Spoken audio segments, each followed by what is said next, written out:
चलिए बच्चों एक प्रॉब्लम और देखते हैं। इसमें क्या है, 3 पॉइंट्स आपको दिए हुए हैं। एक बार प्रॉब्लम पढ़ लीजिए पॉज करके चाहें तो। Show that the points A B and C are collinear. 3 points हैं और ये चेक करना है कि वो एक लाइन पर लाई करते हैं कि नहीं करते। कोलिनियर मतलब क्या हो गया बच्चों? कोलिनियर का मतलब होता है कि एक लाइन में होना। तो मान लीजिए 3 पॉइंट है ए बी और सी, और यदि वे एक स्ट्रेट लाइन में लाई करते हैं ना तो वो कोलिनियर कहलाएंगे। ठीक है जी। तो इस प्रॉब्लम को सॉल्व करने के 2 तरीके हो सकते हैं। इनफैक्ट 3 तरीके हैं। एक तरीका हम लोग जब 3D पढ़ेंगे तब समझेंगे। उसमें क्या डायरेक्शन रेशियोज से भी चेक कर सकते हैं कि यदि पॉइंट ए बी को जोड़ने वाली लाइन के डायरेक्शन रेशियो और पॉइंट ए और सी को जोड़ने वाली लाइन के डायरेक्शन रेशियोज यदि प्रोपोर्शनल आ जाए तो पॉइंट ए बी और सी कोलिनियर कहलाएंगे। ठीक है जी। ये तरीका हम लोग 3D में सीखेंगे। अभी वेक्टर पढ़ते हुए हम लोग क्या करेंगे, 2 तरीके यूज़ करेंगे। एक तो डिस्टेंस फार्मूला। पहला तरीका क्या होगा बच्चों? Distance formula. डिस्टेंस फार्मूले का यूज़ करके हम ये चेक कर लेंगे कि 2 पॉइंट्स के 3 में से ए बी, जैसे ए बी के बीच की डिस्टेंस और बी सी की डिस्टेंस का सम ए सी के डिस्टेंस के इक्वल है ना। यदि किन्हीं भी 2 पॉइंट्स के बीच की डिस्टेंस का सम, ठीक है, 2 पेयर ऑफ पॉइंट्स के डिस्टेंस का सम यदि तीसरे पेयर के डिस्टेंस के इक्वल हो गया तो वो डिस्टेंस फॉर्मूले से प्रूव हो जाएगा। जैसे कि यहाँ पे ए बी की डिस्टेंस प्लस बी सी की distance is equal to A सी की डिस्टेंस। सिंपल है। तो एक तो हो गया डिस्टेंस फॉर्मूला यूज़ करके ना, वो एक तरीका हो गया 3 पॉइंट्स को कोलिनियर चेक करने का। एक और तरीका क्या होता है बच्चों, जो हमने इससे जस्ट पहले की जो प्रॉब्लम सॉल्व की थी उसमें क्या था, 2 वेक्टर्स दिए थे, उन वेक्टर्स को देखना था कि कोलिनियर है कि नहीं। तो यहाँ भी हम क्या करेंगे, पॉइंट ए बी और पॉइंट ए सी से या पॉइंट ए और बी और सी से 2 वेक्टर निकाल लेंगे ना। 2 point formula of vector. 2 point दिए हो तो आप वेक्टर निकाल सकते हैं, ऑलरेडी आपको पता है। तो वेक्टर फाइंड करके ना, वेक्टर फाइंड करके, तो वेक्टर फार्मूला, वेक्टर मेथड और डिस्टेंस फार्मूला। तो आइए एक एक करके दोनों को क्विकली देख लेते हैं ना। तो पॉइंट क्या दिया हुआ है, 2 3 एंड -4, 2 3 -4। पॉइंट बी दिया बच्चों 1 -2 3, है ना, 1 -2 3। और सी पॉइंट है बच्चों 3 8 एंड -11, 3 8 एंड -11। तो सबसे पहले डिस्टेंस फार्मूला यूज़ करते हैं। ठीक है। तो डिस्टेंस ए बी क्या होगा बच्चों? डिस्टेंस फॉर्मूला आपको पता है ना, क्या होता है, अंडर रूट ऑफ क्या, x1 - x2 square plus y1 - y2 square plus z1 - z2 square का स्क्वायर रूट। तो वही करेंगे 2 - 1, ठीक है, इसका स्क्वायर प्लस 3 - -2, तो 3 -2 इसका स्क्वायर प्लस -4 - 3 इसका स्क्वायर। तो क्या वैल्यू रेंडर होगी बच्चों स्क्वायर रूट में? ये हो जाएगा 2 - 1 1 का स्क्वायर 1 प्लस 3 और -2 + 2 हो गया, तो 3 + 2 5 का स्क्वायर 25। ठीक है जी, सिंपल ही है। 7 का स्क्वायर 49, तो कितना हो गया 75 हो गया ना। तो 5√3 बोल सकते हैं इसको, 5√3। तो ये हो गया ए बी आ गया। चलिए अब बी सी निकालते हैं। बी सी जरूरी नहीं है कि हमने जिस ऑर्डर में पॉइंट लिखे हों तो उनकी डिस्टेंस भी A B plus B C आए। हो सकता है A C plus B C is equal to A B हो जाए, कुछ भी हो सकता है। हमें चेक ये करना है कि 2 डिस्टेंसेस, हमें 3 पॉइंट्स को एक बार में 2 का लेना, तो 3C2 कॉम्बिनेशन करना पड़ेगा ना। 3C2, there are 3 points, we have to take 2 points. ठीक है, तो कितने कॉम्बिनेशन होंगे कुल मिला के? 3 होंगे। ठीक है, तो 3 पेयर मिलेंगे, ए बी, बी सी और सी ए। तो इन 3 पेयर में से किन्हीं भी 2 पेयर के बीच की डिस्टेंस का सम तीसरे पेयर की जो डिस्टेंस है उसके इक्वल आना चाहिए। ठीक है, हमने तो ए बी सी लिख दिया है ऐसे रैंडमली। हो सकता है कि A B plus B C is equal to A C आ जाए या कोई और सेट बन जाए, लेकिन होना ये चाहिए कि 2 पेयर के बीच की डिस्टेंस का सम तीसरे पेयर की डिस्टेंस के इक्वल होना चाहिए। तो हम तो सिर्फ डिस्टेंस निकाले सारे पेयर्स की, ए बी निकाल लिया, अब बी सी निकालते हैं, फिर सी ए भी निकालेंगे हम इसके बाद। ठीक है, तो बी सी को मैं डायरेक्ट लिख देता हूँ बच्चों। देखिए बी सी क्या है, इन दोनों डिस्टेंस 3 - 1 2 का स्क्वायर 4, ठीक है जी, और 8 - -2 10 का स्क्वायर 100।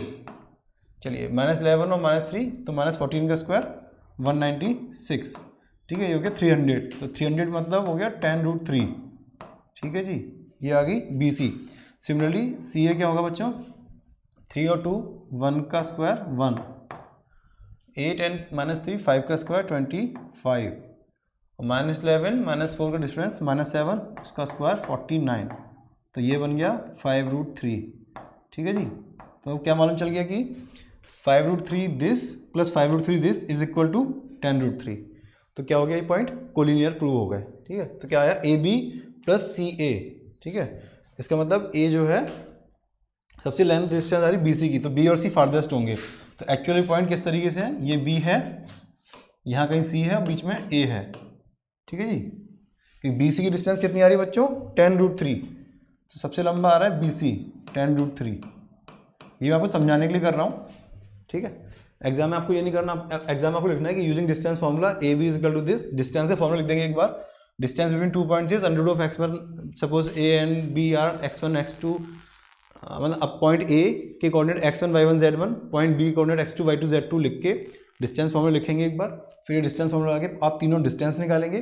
तीनों डिस्टेंस निकालने के बाद आप ये चेक कर लेंगे कि किन्हीं भी दो डिस्टेंस का सम तीसरी डिस्टेंस के इक्वल आ रहा है, तो ये 3 पॉइंट कोलिनियर हो गए। ठीक है जी। और AB और BC कितना आ रहा था इसमें बेटा, ये आ रहा था 5√3। ठीक है जी, ये पॉइंट है ना, ये मान लेते हैं, और ये भी 5√3 आ रहा है। ठीक है जी, तो ये प्रूव हो गया कि 3 पॉइंट कोलिनियर है। ये हो गया डिस्टेंस फॉर्मूला।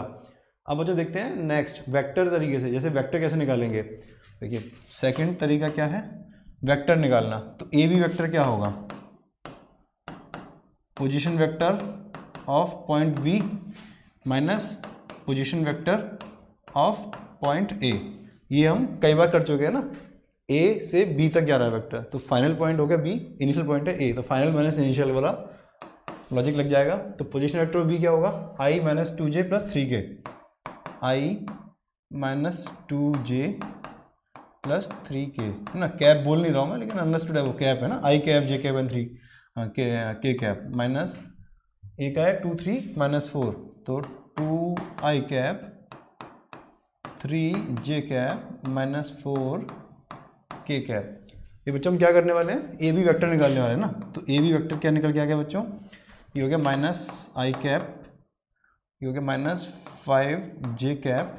ठीक है जी, और ये हो गया +7k कैप। ये आ गया AB वेक्टर। सिमिलरली आप BC वेक्टर निकाल लो, इसके आगे का पार्ट है ये, देखिए ये हटा देते हैं, इसकी ज़रूरत नहीं है अभी। ठीक है, तो इसके आगे कंटिन्यू। तो BC वेक्टर क्या आएगा बच्चों, position vector of C minus position vector of B। तो मैं डायरेक्टली लिख देता हूँ एक बार, 2I कैप + 10j कैप, और ये हो गया -14k कैप। तो मेरे पास दो वेक्टर आ गए, AB वेक्टर और BC वेक्टर। ठीक है, अब इन वेक्टर्स को मुझे चेक करना है कि ये कोलिनियर है कि नहीं। तो जैसे कि मैंने लास्ट प्रॉब्लम में किया था, जो आपने अभी देखी, ठीक उसी तरीके से मैं क्या करूँगा, I will try to check. ठीक है, if AB vector is equal to some lambda into BC vector. यदि ये चीज़ मुझे मिल जाती है, if I can find some lambda जो इस इक्वलिटी को सेटिस्फाई करता है, if I can find some real value for lambda, तो ये पॉइंट या ये वेक्टर्स लीनियर कोलिनियर हो गए, और सब्सिक्वेंटली ये 3 पॉइंट्स A, B और C कोलिनियर होंगे। तो देखिए AB वेक्टर क्या था, -I - 5j + 7k, -I - 5j - 7k। ठीक है जी। लैम्डा कोई रियल नंबर है जिसकी वैल्यू मुझे निकालनी है, 2 10 -14, तो 2I cap + 10j cap -14k cap. ठीक है जी। इसमें से यदि मैं -2 बाहर निकाल दूँ, क्या बच जाएगा, -2I कैप -5j कैप + 7, ये माइनस ऑलरेडी आ गया ना, तो बेटा ये होगा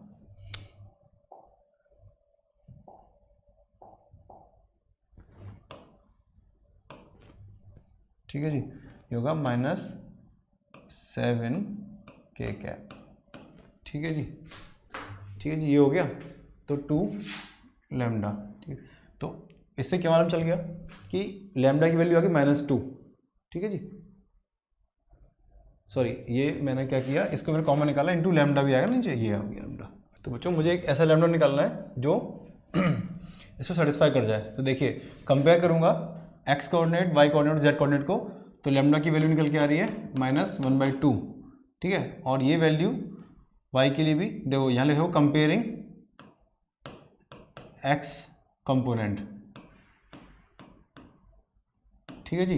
इस तरीके से आप वाई कंपोनेंट को भी कंपेयर कर सकते हो और जेड को भी कर सकते हो, तो you will find a unique lambda for all 3 x, y and Z.